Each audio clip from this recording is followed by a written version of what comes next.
Hello everyone and welcome to Unacademy. मेरा नाम है शिवांगी गौतम और आज के इस इम्पॉर्टेंट लेक्चर में हम डिस्कस करेंगे T1 सेटलमेंट साइकिल के बारे में। क्या है ये नया T1 ट्रेड सेटलमेंट साइकिल, क्यों ये न्यूज़ में था, क्या क्या इंपॉर्टेंट एवेन्यूज़ हैं इससे रिलेटेड, क्यों हमको इसको पढ़ने की ज़रूरत है, इसके अगेंस्ट जो भी प्रोटेस्ट हो रहे हैं, जो भी विरोध हो रहा है वो किस वजह से हो रहा है। आज के क्लास में हम उन सारी की सारी चीज़ों पर ध्यान देंगे।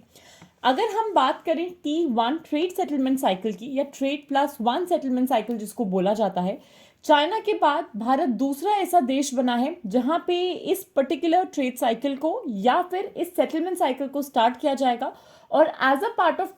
टॉप लिस्टेड सिक्योरिटीज ये मैनेज किया जाएगा। T1 अगर हम साइकिल की बात करें, ये operational efficiency, faster fund remittances,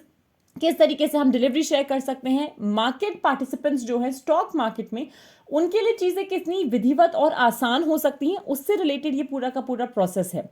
अब T1 ट्रेड सेटलमेंट की बात करें तो सबसे पहला हमारा सवाल आता है ट्रेड सेटलमेंट क्या होता है। बाद में हम T+1, T+2, T+3 ये जो साइकिल्स होती हैं इसके बारे में जानेंगे, इसकी इंपॉर्टेंस क्या है और इसके आगे का तरीका हमारे लिए क्या हो सकता है। तो अगर हम ट्रेड सेटलमेंट की बात कर रहे हैं, ट्रेड सेटलमेंट एक दो तरफा प्रक्रिया होती है या फिर एक टू वे प्रोसेस होता है जहां पे हम सिक्योरिटीज को परचेज करते हैं और उसको डिलीवर किया जाता है बायर को, जहां पे जो सेलर है उसको कुछ ना कुछ पैसा मिलेगा या cash, the seller will be receiving some cash. जैसे ही कोई भी इंसान बाय करेगा या सेल करेगा फाइनेंशियल सिक्योरिटीज को, एक एक्चुअल ट्रांसफर ऑफ ओनरशिप होता है, मतलब एक वास्तविक हस्तांतरण होता है जिसकी वजह से जो सेटलमेंट डेट है उस दिन ये नोटिफाई हो जाएगा कि आपने किसी चीज को बेचा है या खरीदा है। सॉर्ट ऑफ अ बिल जो आपके पास आता है if you are purchasing something, और आपको एक क्लियर आइडिया होता है कि हाँ भाई मैंने इस दिन ये खरीदा था या इस पर्टिकुलर चीज को बेचा था। सेम ये कॉन्सेप्ट ट्रेड सेटलमेंट का अप्लाई होता है स्टॉक मार्केट में। अब अगर हम बात करें T+1, T+2 और T+3 की, तो ये तीनों जो शेयर बाजार से रिलेटेड हमारी साइकिल्स हैं, ये क्या हैं, ये क्यों इंपॉर्टेंट है, आइए एक बार ये देखते हैं। अगर हम T+1, T+2 और T+3 की बात कर रहे हैं तो ये सारी की सारी सुरक्षा लेन देन की निपटान तिथि को संदर्भित करती हैं। ये सारी की सारी अब्रीविएशंस हैं जहां पे हम सेटलमेंट डेट जो है सिक्योरिटी ट्रांजैक्शन की उस पर फोकस कर रहे हैं। तो T मतलब ट्रांजैक्शन डेट, जिस दिन आपने कोई सिक्योरिटी को खरीदा या उसको बेचा।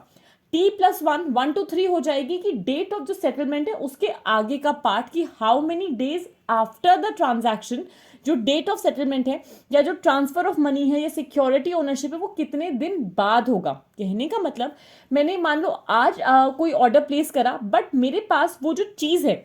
I got that particular item let's say the day after tomorrow, तो मेरे लिए जो ओनरशिप होगी that will be on T+2 when I actually have it, या मैंने पैसा कब ट्रांसफर करा। If I have transferred the money for that particular item today itself, the ownership lies with me today itself. तो T+1, T+2 और T+3 settlement dates को जानने के लिए, डिटर्मिन करने के लिए हमारे लिए जो सबसे इंपॉर्टेंट फैक्टर आता है वो ये आता है, सिर्फ उतने ही दिन को काउंट किया जाता है जब स्टॉक मार्केट या शेयर बाजार जिन जिन दिन पे खुला होता है। तो सैटरडे संडे को हम इन ट्रांजैक्शंस में काउंट नहीं करते क्योंकि स्टॉक मार्केट वहां पे बंद होता है। तो टी हो गया जिस दिन, द डे इट ट्रेड्स, जिस दिन ट्रेडिंग होती है। T+1 business day after the trading. T+2 जहां पे सफिशिएंट फंड्स होने चाहिए 8 बजे तक, या सेकंड बिजनेस डे सेलिंग के लिए आपको क्रेडिटेड, आपके पास वो फंड्स आ जाएंगे on this particular day itself. अब अगर हम बात करें इस T+1 सेटलमेंट प्लान का जो योजना है वो क्या है, इसका ये मतलब हुआ कि ट्रेड रिलेटेड जितने भी सेटलमेंट्स हैं, जितने भी भुगतान हैं, वो हिंदुस्तान में 24 घंटे के भीतर किए जाएंगे of the completion of a transaction. तो 25 लार्ज कैप और टॉप मिड कैप स्टॉक्स जो हैं, जिसमें निफ्टी, सेंसेक्स स्टॉक्स आते हैं, ये सब कुछ हिंदुस्तान में अब से T+1 सेटलमेंट के अंडर आ जाएगा। अब T+1 सेटलमेंट प्लान स्टार्ट कब से हुआ, किस पर्टिकुलर ऑर्डर में आया, एक बार वो भी देखते हैं। 2001 तक स्टॉक मार्केट में एक वीकली सेटलमेंट चलता था, या फिर जिसने भी खरीदा, जिसने भी बेचा शेयर्स को, उसकी एक साप्ताहिक निपटान प्रणाली होती थी। अब मार्केट्स ने फिर over a period of time rolling settlement पे आए, जहां पे T+3 आया, फिर T+2 आया, और अब ये जो T+1 आया है इसमें कंसिस्टेंटली हमारे बहुत सारे फॉरेन इन्वेस्टर्स जो हैं इसको अपोज करे जा रहे हैं। यूनाइटेड स्टेट्स हो गया, यूनाइटेड किंगडम हो गया, यूरोजोन मार्केट्स हो गए, वो अभी तक T+1 सिस्टम पे नहीं आ पाए हैं, एंड इसी वजह से बहुत सारे फॉरेन इन्वेस्टर्स इसका विरोध कर रहे हैं। हमारे पास अभी सिर्फ चाइना के बाद भारत ऐसा दूसरा देश है जिसने T+1 सेटलमेंट प्लान को ले लिया है।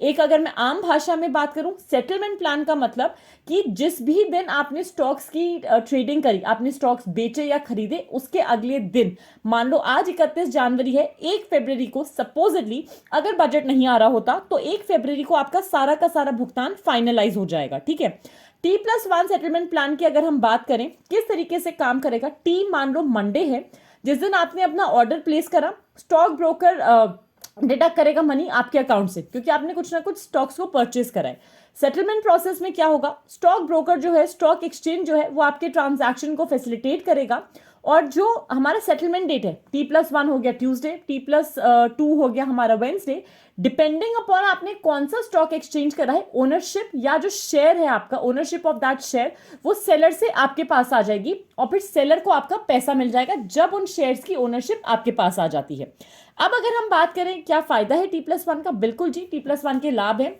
डिजिटल जर्नी को बूस्ट मिलेगा, सीमलेस ट्रांजैक्शंस हो पाएंगे, विद इन 24 आवर्स आपके पास ओनरशिप आ जाएगी उन स्टॉक्स की जिसको आप खरीदना चाहते हो, ऑपरेशनल एफिशिएंसी होगी, कार्यकारी कुशलता होगी, एक एक हफ्ते या 2 3 4 दिन आपको वेट नहीं करना पड़ेगा, और मार्केट ज्यादा सेफ हो जाएंगे, क्योंकि लोगों को दिखेगा कि हमने जो भी स्टॉक्स थे हमारे, with in the cycle of 24 hours it is happening, हमारे पास ओनरशिप आ रही है इस चीज की। लेकिन फिर विदेशी निवेशक इसमें विरोध क्यों कर रहे हैं, व्हाट इज द रीजन कि जो फॉरेन इन्वेस्टर्स हैं वो इसको अपोज कर रहे हैं, उनको लगता है कि ऑपरेशनल इश्यूज आएंगे, क्योंकि अलग अलग ज्योग्राफी से ऑपरेट करते हैं फॉरेन इन्वेस्टर्स, तो हो सकता है 12 घंटे का लैग हो, 14 14.5 15 18 17 घंटे तक भी टाइम जोन्स में फर्क पड़ सकता है, अलग अलग टाइम जोन्स होंगे, इंफॉर्मेशन फ्लो प्रोसेस में दिक्कत आएगी, और फिर फॉरेन एक्सचेंज प्रॉब्लम में दिक्कत आएगी कि करेंसी का जो वैल्यू है वो भी चेंज हो सकता है। आज की क्लास में मेरी तरफ से इतना ही। Stay tune for more, please like this video, share it as much as you can, and subscribe to the Unacademy UPSC channel. Thank you so much and have a fantastic day.